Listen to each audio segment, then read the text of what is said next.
Kailangan at gawa ng mga tulad kong kabataan habang masasaya naglalaro ng mga larong kalsada tulad ng piko, patintero at tayarihan. Sa edad kong mag-iisang taong gulang, ay nung pala nakasama ako sa mga batang iyon.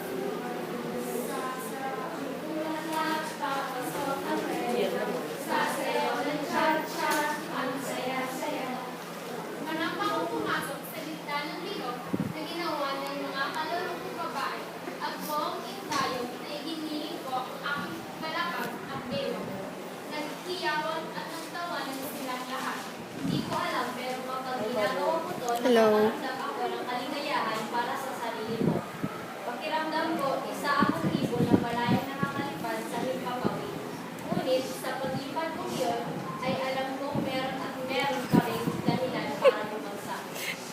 Arturo Miguel, ayok ka talagang bata ka. Nakikipaglaro ka na naman sa mga babae. Hindi ka na talagang tino. Halika dito at malilintikan ka sa akin. Hindi pa ako nakapagsalita upang magpaliwanag ay bigla na lang ako pinalagkat ni tatay pumasok sa bahay. Katulad dati, tulog at sinaktan nila naman ako. Halos maging kulay violet ang mga binti at braso ko dahil sa mga pasadulot ng paghahampas niya sa akin ng mga natitigas na bagay. Wala akong nagawa kundi umiyak ng umiyak dahil sa sobrang sakit na iniinda ng katawan ko.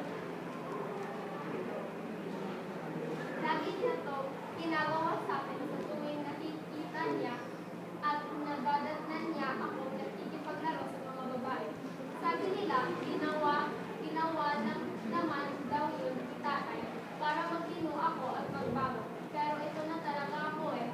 Ramdam ko, hindi na ako magbabago pa. Hanggang sa tumuntok ako sa edad na 16, katulad na nang hindi ko pagbabago ay kasabay rin ng parahas at pananakit at pamamahiya ng tatay ko sa akin. Minsan sumali ako sa isang gay pageant sa plaza ng baryo ay buong magpapaya ng kinalagkad niya ako pababa sa stage. Pinagtawanan at kinantsawan ako ng lahat ng mga manonood. Hindi lang yun, nung minsan na hindi ginabi ako ng uwi dahil sa ginawang group project namin, ay harapin niya kung sinampiga sa harap mismo ng kaklase kong lalaki na siyang naghatid sa akin pa uwi. Gano'ng kasakit yun para sa akin? Okay lang sana na bubuhin niya ako, matatanggap ko pa sana ako pa. Ang kaso, ginawa niya yun sa harap ng ibang tao. Isang gabi, umuwi ako galing sa school. Nadatnan ko si nanay na sinasaktan si nanay habang inaawat siya ng dalawang kapatid kong babae. Wala siguro siyang hinging pera kaya si nanay ang pinagbiskitahan niya. Dala marahil sa pagkaawa at pagkagalit ay nabitawan ko lahat ng daladala kong gamit at lumapit sa kanila. Inilayo ko si nanay mula kay tatay at pumasok ako sa harap niya para haraman siya. Tay, tama na. Tumigil ka na, tay. Anak, huwag ka nang magsalita. Tama na, anak. Ikaw ang tumigil, budas ka. Ikaw ang sagot ng pamilya ito. Tumigil ka sa atin. Ikaw ang tumigil, budas ka. Ikaw ang salot ng pamilyang itong bakla ka. Kaiyan ka sa atin, pamilya.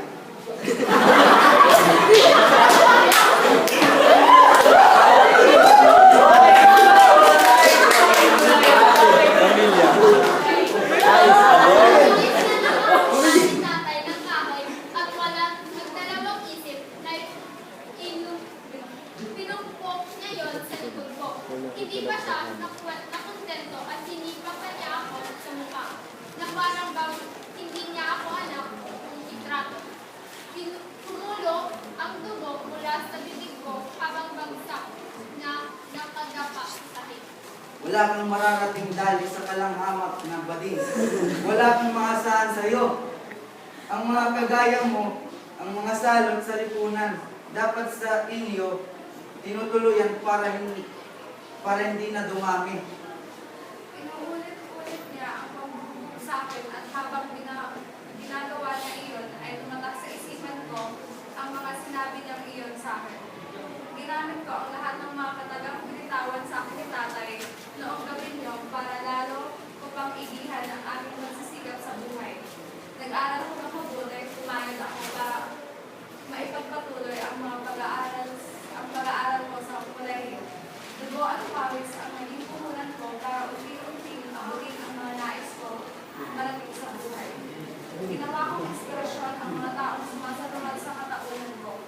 Hindi ko rin nakalimutang manalig sa Panginoon na siyang pinaghuhugulang ng lakas at tibay ng loob para makamit ang aking mga pangarap.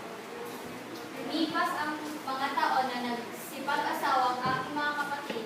Lahat sila ay sumama. Nagpakalayo-layo na hindi mabisita.